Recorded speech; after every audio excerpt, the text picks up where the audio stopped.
주님께서 여러분과 함께 마테오가 전한 거룩한 복음입니다. 주님 영광 받으소서. 그때 예수님께서 제자들에게 말씀하셨다. 내 이웃을 사랑해야 한다.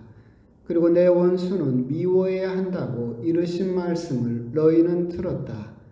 그러나 나는 너희에게 말한다. 너희는 원수를 사랑하여라. 그리고 너희를 박해하는 자들을 위하여 기도하여라. 그래야 너희가 하늘에 계신 너희 아버지의 자녀가 될 수 있다. 그분께서는 악인에게나 선인에게나 당신의 해가 떠오르게 하시고 의로운 이에게나 불의한 이에게나 비를 내려주신다. 사실 너희가 자기를 사랑하는 이들만 사랑한다면 무슨 상을 받겠느냐? 그것은 세리들도 하지 않느냐? 그리고 너희가 자기 형제들에게만 인사한다면 너희가 남보다 잘하는 것이 무엇이겠느냐? 그런 것은 다른 민족 사람들도 하지 않느냐? 그러므로 하늘에 너희 아버지께서 완전하신 것처럼 너희도 완전한 사람이 되어야 한다. 주님의 말씀입니다. 그리스도님 찬양합니다. 참으로 주님, 비가 잠깐 내리고 내일까지 일기예보는 온다고 했는데 내일 오전까지 올지는 모르겠습니다. 또 마침 메말랐었는데 조금 더 왔으면 좋겠다 그런 생각도 드는 연중제 11주간 화요일입니다. 옛날에 유교이가 그런 이야기가 있었어요. 그 스님 중에서 도를 깨우쳤다는 유명한 스님이 있었는데 그 스님에게 찾아가서 물었어요. 도를 깨우치면 뭐가 어떻게 달라지십니까? 라고 물으니까 그 스님이 하는 말이 달라질 건 아무것도 없다. 그럼 무엇을 하고 계십니까? 라고 물어보니까 그저 업을 녹이고 새 업을 짓지 않을 뿐이다 라고 대답을 했다고 합니다. 도를 깨우쳤다라고 해서 무슨 하늘을 날아다니고 무리를 걸어다니고 그런 것이 아니라 그냥 옛날에 지은 죄가를 갚고 이제 새로운 죄를 짓지 않을 뿐이다라고 그렇게 대답을 했던 그런 기록들도 있습니다. 우리도 신앙생활을 하다 보면 그렇죠. 신앙생활을 하면서 기도도 하고 미사도 하고 성경도 읽고 착한 일도 하고 많이 내가 달라진 것처럼 보이고 하느님 앞에서 옛 죄를 녹이고 그래서 참 새로운 사람이 되는 것처럼 느껴질 때가 있고 기쁘고 또 뿌듯할 때도 있습니다. 그런데 우리가 잠깐 방심하면 금세 다시 제자리에 와 있는 초라한 나 자신을 발견할 때가 참 많이 있습니다. 그럴 때면 실망하고 신앙생활을 해도 내가 달라지는 게 없구나. 나는 참 똑같구나 라고 하면서 실망하고 포기하는 그런 신자분들도 참 많죠. 하지만 그렇게 실망할 것은 아닙니다. 우리 몸에 배어있는 악습, 구악, 습관은 관성과 같아서 아주 고무줄 같은 거예요. 그래서 여러분들이 신앙생활을 하고 기도를 하고 열심히 살아서 고무줄을 쫙 늘였어요. 근데 여기서 잠깐 손을 딱 놓으면 어떻게 돼요? 띵! 도로 제자리입니다. 그렇죠? 그럼 여기서 실망할 때가 많이 있어요. 또 열심히 노력을 해서 당겨놔도 뭔가 좀 달라진 것 같은데 삐끗하면 띵! 도로 옛날 그 자리로 되돌아온 것 같고 달라지는 것도 발전하는 것도 없는 것 같다라고 생각이 들 수 있겠죠. 그건 어쩔 수 없어요. 우리 몸에 배어있는 습관, 우리가 관성적으로 원래의 자리로 다시 되돌아가려고 하는 그런 악습, 구악의 습관에 물들어 있기 때문에 어쩔 수 없는 일입니다. 근데 여기서 우리가 포기해서는 안 되는 이유가 뭐냐면 여러분도 생각을 해보시면 고무줄도 계속 느리면 어떻게 돼요? 희마리가 빠져가지고 띵 놓으면 옛날 그 자리예요? 아니면 흐물흐물 더 여러분들도 오래 입은 팬티 고무줄 보면 그러잖아요. 새 팬티는 땡땡하고 맨날 그러는데 맨날 입고 그러면 이게 흐물흐물 늘어져가지고 거벌레해지잖아요. 고무줄이 늘어져가지고. 그런 것처럼 우리 본성 관습도 포기하지 않고 여러분들이 계속 고무줄을 당겨서 놓고 또 포기하지 않고 또 당기고 또 당기고 계속 하면 이 고무줄이 어떻게 돼요? 힘이 없어져요.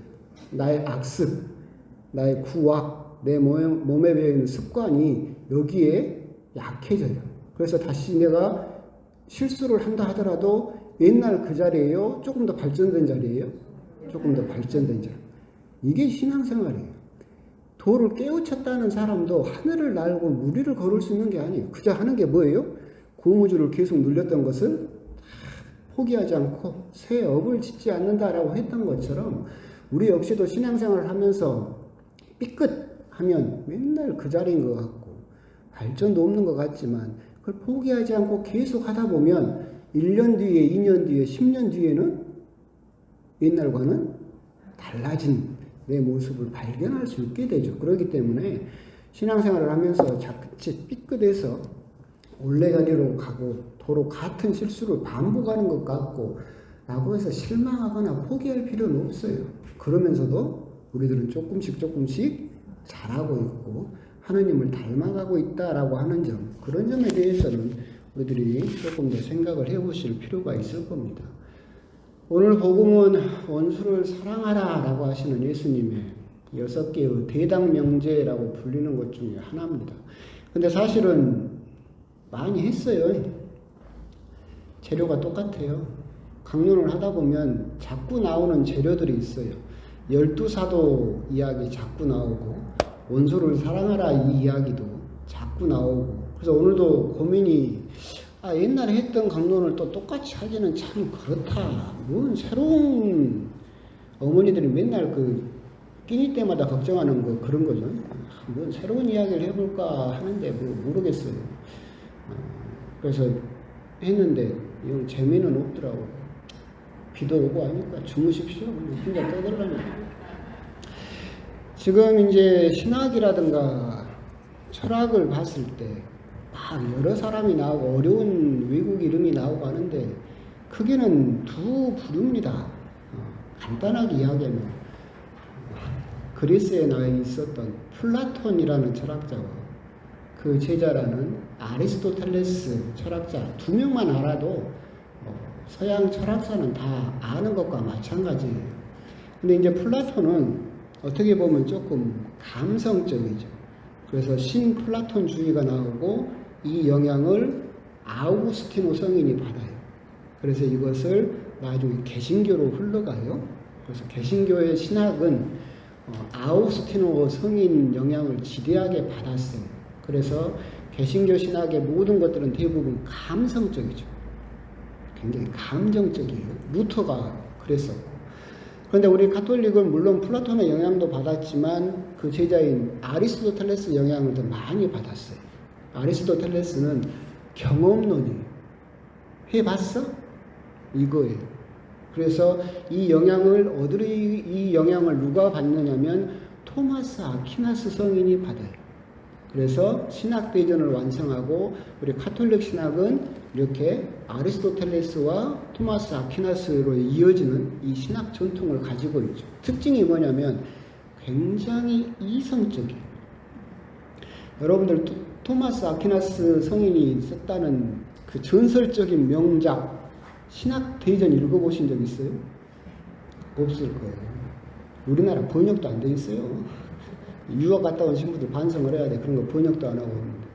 근데 저도 읽어보라고는 안 해요. 왜? 진짜 재미없어요. 왜 그러냐면 완전히 이성적이에요. 뭐 감정적인 단어나 여러분들을 감동시키는 말은 한마디도 들어있잖아요. 하나님은 이런 분이시다 이런 것을 조목조목 논리적으로 이성적으로만 설명을 하고 있기 때문에 진짜 재미없는 책이죠. 가톨릭 신학은 그런 식으로 이렇게 발전을 해요. 이런 이야기를 왜 드리느냐라고 한다면 저 신부가 심심했는갑다라고 생각하시면 돼요. 그런데 이제 오늘 드리고 싶은 말씀은 그거예요. 이 플라톤이라는 이 철학자의 가장 중요한 생각이 뭐예요? 사상이 뭐냐면 이데아예요. 이데아 사상인데 이데아 사상은 뭐냐면 뭔가 원형이 있다라는 거예요. 이 이데아가 영어로 번역하면 아이디어예요. 근데 무슨 말이냐라고 한다면 생각을 해보십시오. 자, 여러분들이 앉아있는 저걸 뭐라고 불러요? 의자라고. 자, 의자가 뭐예요? 이것만 놓고 보면 의자는 길게 생겼고 사람이 앉을 수 있고 나무로 만들어져 있고 그러면 이게 의자죠. 다리가 4개고 그럼 이건 의자 아니에요? 쇠로 돼 있는데? 이것도 의자잖아요. 다리가 4개 있어야 돼요. 아니 지하철 의자는 다리도 없던데? 나무로 돼 있어야 돼. 아니 이건 쇠로 돼 있잖아. 앉을 수 있어야 돼. 그럼 침대도 의자예요? 침대에도 앉는데? 길바닥에도 앉잖아. 근데 우리들은 의자라고 한다면 여러분은 명확하게 정의를 내릴 수는 없지만 머릿속에 뭘 의자라고 하는지는 떠오르죠. 그죠? 이게 이데아라고 그러는 거예요. 그러니까 뭐든지 원형적인 생각이 있어요. 이것이 의자. 근데 여기서 파생해서 나오면 아 저건 책상, 저건 의자 여러분들 구분할 수 있어요? 없어요? 있다는 거지. 이 원형이 있다라는 거예요. 그러니까 옛날에 한번 말씀드렸는데 슈퍼컴퓨터한테 개하고 고양이를 아무리 구분시키려고 해도 구분을 못하는 거예요. 그러잖아요. 우리들은 개 딱 보면 저게 개인지 고양인지 알아요? 몰라요? 알아요. 색깔이 노랗든 파랗든 해도 뭐 이상하게 생겨서도 우리들은 개라는 걸 대번에 알죠. 어떻게 알아요? 그렇지. 컴퓨터도 여러분들이 설명한 걸 다 입력을 해도 개, 고양이를 구분을 못해. 다리가 4개고 털이 어떻게 생겨 품종이 뭐가 있고 아무래도. 근데 여러분들은 그런 걸 몰라도 머릿속에 뭐가 있어요? 개라고 한다면 이것을 개라고 한다라고 말은 할 수 없지만 원형이 들어있어. 이 원형에 준해서 저건 개고 저건 고양이고 이걸 특별하게 여러분 머리는 슈퍼컴퓨터도 아니어도 알 수 있다는 거지. 슈퍼컴퓨터는 이걸 구분을 못하는 거야. 털이 많고 다리가 4개고 품종이 뭐고 색깔이 이렇고 고양이도 똑같던데? 여러분도 생각을 해보면 그러잖아요. 그런 식의 그러니까 원형이 머릿속에 있다. 근데 이제 여기에서 이게 그대로 끝나는 이야기가 아니라 요즘도 이제 계속해서 무슨 여러 종파라든지 뭐 요가라든지 동양 철학이라든지 거기에서 끊임없이 말하는 게 진정한 나를 찾으래. 참된 나를 찾아야 됩니다. 라고 이야기. 똑같은 이야기입니다. 참된 나가 있어요. 여러분 머릿속에는 나라는 존재가 딱 있어. 근데 여러분들이 실수를 하거나 술 먹고 뭐 했다 그러면 나답지 못했다고 그러죠. 뭐가 나다운 건데?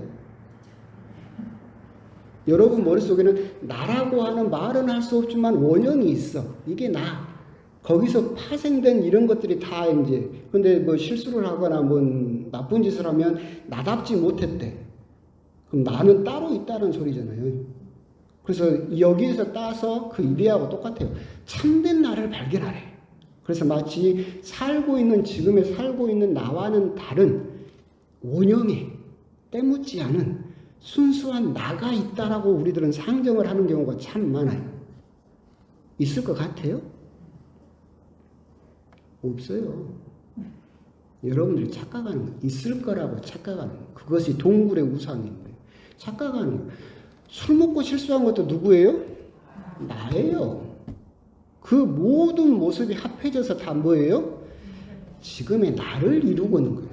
이걸 다 분리를 해서 착한 일을 하고 멋진 옷을 입고 있을 때는 나답고 실수하고 꾀죄죄하고 목욕 안 하고 있으면 나답지 못하고 이런 것이 아니에요. 그 모든 것이 합해져서 다 뭐예요? 나라는 거예요. 근데 이게 왜 이렇게 이야기를 하느냐면 오늘 복음에서 예수님께서 원수는 미워해 아니 원수를 사랑하여라 이웃을 사랑해야 된다라고 하는데 우리 머릿속에도 이웃이라는 원형이 들어있어요. 그래요 안 그래요? 사실 그렇죠. 여러분도 내 친구, 내 이웃, 내가 사랑해야 될 사람이라고 한다면 뭐라고 말은 할 수 없지만 진정한 나, 참된 나처럼 원형이 들어있어요. 하고 여기에 근접하면 누구예요? 이웃이. 친구지. 근데 이 원형에서 벗어나면 벗어날수록 뭐가 되는 거예요? 서먹한 사람, 안 친한 사람, 저 멀리 있으면 뭐예요? 원수지, 원수. 예, 그러게 되는 거예요. 그러니까 오늘 복음에서도 우리들이 생각해 봐야 되는 것은 우리가 이 이웃을 사랑해야 된다. 원수를 미워해야 된다라고 너희는 들었다라고 할 때 우리 역시도 참된 나가 따로 존재하는 것처럼 이웃도 마치 따로 존재하는 것처럼 생각하는 경우가 많아요. 그래서 이 안에 들어오면 내 원형에 내가 뭐라고 말은 할 수 없지만 내 친구라고 말할 수 있으려면 이 정도라고 하는 거기에 접근해야만 내 이웃이고 거기서 멀어지면 원수라고 생각하는 경향이 많죠. 그런데 예수님께서는 왜 원수를 사랑하라라고 하셨을까 생각을 해보면 그런 구분이 없다라고. 아까 말한 것처럼 참된 나, 진정한 나가 사실은 우리들이 착각하고 있는 것처럼 마치 그런 것들이 따로 있는 것처럼 오해하고 있지만 그런 것처럼 우리도 이웃과 원수가 사실은 같은 존재다라고 하는 것을 우리들은 떠올릴 수 있어야 된다라고 하는 거죠. 그러니까 그런 참된 나라든가 이데아처럼 무슨 이웃이 따로 존재하는 것처럼 생각하지 마라. 그 모든 것들이 다 합해져서 내 이웃이다라고 하는 거. 구분하지 마라라고 하는 거죠. 바리사이의 뜻이 뭔지 아세요? 구분하다예요. 구분하다. 분리하다. 바리사이는 끊임없이 구분하죠. 분리해요. 칸을 나눠서. 예수님은 그걸 거부합니다. 여기까지는 내 이웃, 여기까지는 내 친구, 여기까지는 내 왼수 이렇게 구분하지 마라. 이것을 다 허물어서 이 모두가 다 너의 이웃이다라고 하는 거. 그 부분을 강조하기 위해서 하신 것이 아닐까 생각을 해보면 그렇죠. 여러분들이 누구나 마음속에 원수 한 명쯤은 품고 살죠? 아닌가? 품고 살죠? 원수까지는 아니어도 왼수는 있죠?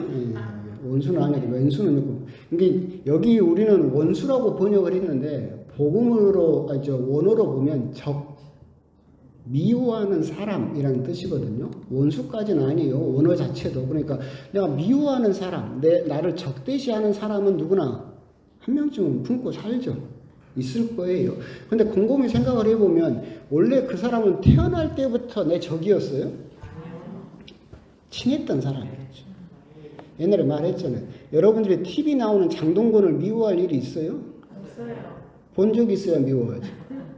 여러분이 TV 나오는 누구 연예인 미워할 수 있어요? 없어요. 본 적이 없잖아. 저 멀리 있었어. 근데 내가 사실 지금 내가 미워하고 적대시하는 그 사람은 옛날에 나하고 정말 가까웠던 사람이지. 가까웠기 때문에 이제는 뭐가 돼버린 거예요? 적이 돼버렸고 원수가 돼버렸던 거예요. 아예 장동건이나 무슨 손혜진처럼 아예 멀리 있는 사람이면 아예 이웃도 될 수 없고 원수도 될 수 없어요. 그러니까 곰곰이 생각해보면 그 원수는 옛날에 나에게는 뭐였어요? 이웃이었다고. 내가 지금 미워하고 적대시하는 그 사람이 사실은 옛날에는 나하고 가까웠던 내 이웃이었다. 그것을 너희들이 다시 한번 되살려라. 그런데 이제 문제는 뭐냐면 그렇게 한다 하더라도 이게 사랑이 돼요, 안 돼요? 안 되죠. 힘들어요. 하여튼 예수님은 말을 쓰면 쉽게 하시는데 실천하는 건 참 어려워요. 근데 우리가 이제 생각을 해볼 필요가 있는 게 있어요. 옛날에 대신덕 이야기할 때 사랑의 근본적인 뿌리가 뭐라겠어요? 이것이 있어야만 그것을 사랑이라고 한다. 신앙에는 순명이 있어야 그걸 신앙이라고 하고, 신망의 중에서 희망에는 기쁨이 있어야 그게 희망이 되는 것이고, 그러면 사랑에는 용서가 있어야 그것이 진정한 사랑이 되는 것이다. 사랑에 용서가 빠지면 그건 사랑이라고 할 수가 없다. 원수를 사랑하여라 그러면 근본적인 출발점이 어디예요? 용서라는 거지. 옛날에 내 한때 이웃이었던 그 사람을 지금은 원수처럼 미워하는데 그 사람을 용서할 수 있으면 이제 그 사람을 사랑할 수 있게 되는 거죠. 사랑이라고 너무 처음부터 크게 시작하면 힘들고 용서할 수 있느냐? 그럼 이제 출발점은 이제 그럼 용서겠죠. 사도 베드로가 이야기를 했던 것처럼 7번까지 용서하면 됩니까? 7번뿐이 아니라 77번까지라도 용서하여라.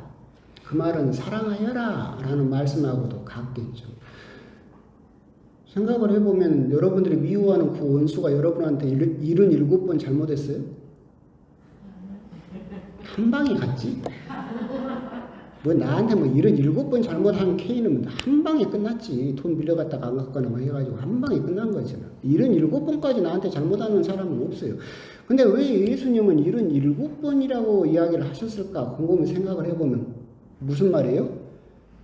떠오를 때마다 용서해라. 그 사람이 떠오를 때마다 용서해라. 용서는 한 번 한다고 해서 끝나는 것이 아니다. TV 보다가도 그놈이 생각나면 용서해라. 밭을 매다가도 또 그놈이 생각나면 용서해라. 잠을 자다가 또 그놈이 생각나도 용서해라. 77번 계속 너는 용서하기로 했다. 옛날에도 항상 말씀드렸잖아요. 그건 누구를 위해서 해라? 나를 위해서 해라. 너 살라고 하는 그 사람을 위해서 하는 게 아니야. 너가 살아야 되니까. 네가 행복해야 되니까 용서해라. 그렇기 때문에 그 사람이 생각날 77번이 그 뜻이에요. 그 사람이 나한테 77번 잘못할 일은 없어요. 그 사람이 생각날 때마다 여러분들은 계속해서 뭘 해라? 용서해라. 오늘은 또 기도해라라고 말씀하시죠. 차라리 그 사람을 위해서 기도해라. 그 사람을 위해서 기도하는 것이 결국은 누구를 위해서 기도하는 거예요? 나 잘 되라고 기도하는 거예요. 결국 오늘 원수를 용서하여라 라고 했을 때 여러분에게 드리고 싶은 말씀은 그거예요. 그 원수가 옛날에 아까 말씀드렸던 것처럼 어떤 이데아처럼 원형이 있어서 이웃이라는 어떤 정답이 있는 것은 아니다. 이 모든 사람이 사실은 내 이웃이었고 원수도 옛날에는 나와 참 히히하 잘 지내던 이웃이었다. 근데 그 사람과 틀어져서 이제는 미워하게 되었는데 이 미워하는 것을 계속해서 가지고 있으면 네가 죽으니까 네 마음이 지옥이니까 이제는 용서해라. 사랑해라. 근데 그게 너무 어렵다는 것은 예수님도 알고 계신다. 그러니까 77번이라도 용서해라. 떠오를 때마다 생각날 때마다 너는 그 사람을 용서하기로 했다.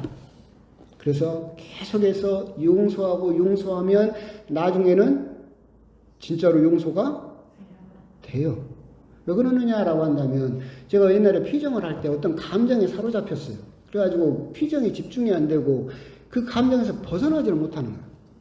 그래서 이제 피정 때 내내 기도하면서 근데 이 생각이나 모든 것이 거기에 꽂혀버리니까 완전히 이제 거기에 쏠려가 버린 거예요. 그 감정에. 근데 계속해서 피정하면서 거기에 대해서 하다 보니까 5일째 됐을 때 그 감정에서 벗어난 것을 알았어요. 근데 변한 건 없어요. 그 생각이 또 나요. 그런데 그 감정에 더 이상 사로잡히지 않아요. 옛날에는 5일 전까지는 계속 5일 동안 그 감정이 솟구치면 내 자신이 어쩔 줄 모르는 거예요. 뭔가 막 결론을 봐야 될 것 같고 지금 당장 뛰쳐나가서 뭔가 끝장을 봐버려야 될 것 같고 막 내 자신이 그 감정에 휩쓸려 가고 있었는데 계속 기도하다가 5일째 되니까 똑같은 생각은 나요. 저 때려 죽일 저 몹쓸 생각은 나. 근데 이제 그 감정으로부터 내가 한 발짝 떨어져 있다라는 것을 발견한. 이제 그런 생각이 나도 별 감정이 안 드는 거예요. 아, 그런가 보다. 그래, 또 내가 그런 생각이 또 났네. 그러면서 5일째 됐을 때 홀가분해졌어. 변한 건 없어요. 생각은 똑같이 나요. 똑같이 그놈은 나쁜 놈이고 똑같이 그놈은 미운 놈이야. 근데 이제는 더 이상 내가 그 감정에 사로잡히잖아요. 그랬구나 라고. 용서가 그런 거예요. 계속해서 기도하고 77번까지라도 나는 용서하기로 했다라고 해서 계속 그 낙숫물이 바위돌에 떨어지듯이 계속 하다 보면 어떻게 돼요? 용서가 되는 거예요. 내 자신이 용서가 되는 거예요. 똑같이 그놈은 나한테 사과도 안 했어요. 잘못을 빌지도 않았어요. 변한 건 없어요. 근데 내가 그 부정적인 감정으로부터 벗어나 있다라는 것을 발견하게 되면 그때 느끼는 홀가분함이 내가 거기로부터 그 늪으로부터 벗어났구나라고 하는 그 홀가분함이 너무나 나에게 자유를 주는 거예요. 그런 감정을 여러분들이 느껴야 된다. 그러게 되면 그런 기쁨을 느끼게 되면 누가 살아요? 내가 살아. 그놈이 살아요? 아니, 내가 사는 거예요. 내가 기쁘고 내가 이 홀가분함이 좋구나 이렇게 되는 거죠. 그래서 오늘 복음은 어려운 복음이긴 하지만 원수를 사랑하여라. 신부님 어떻게 원수를 사랑하겠습니까? 라고 하겠지만 차근차근 이렇게 시작을 하게 되면 여러분들은 거기로부터 벗어나서 궁극적으로는 여러분들이 기쁘고 여러분들이 행복해질 수 있는 그런 방법이기 때문에 예수님께서 불가능하신 것처럼 보이지만 그런 말씀을 하셨다. 여러분에게 그런 나쁜 사람, 미워하는 사람이 떠오를 때마다 여러분들은 뭐 하기로 했다? 용서하기로 했다. 하느님, 저 이 사람 용서하기로 했습니다. 비록 또 떠오르고 또 밉지만 용서하기로 했습니다. 하루에 77번 떠오를 때마다 뭐 해라? 용서하기로 했습니다. 용서합니다가 아니라 용서하기로 했습니다. 하느님 용서하기로 했습니다. 77번 계속 하다 보면 여러분은 결국 용서할 수 있게 된다. 용서할 수 있으면 뭘 할 수 있다? 사랑할 수 있게 된다. 그 부분을 한번 곰곰이 묵상을 해 보셨으면 좋겠습니다. 아멘.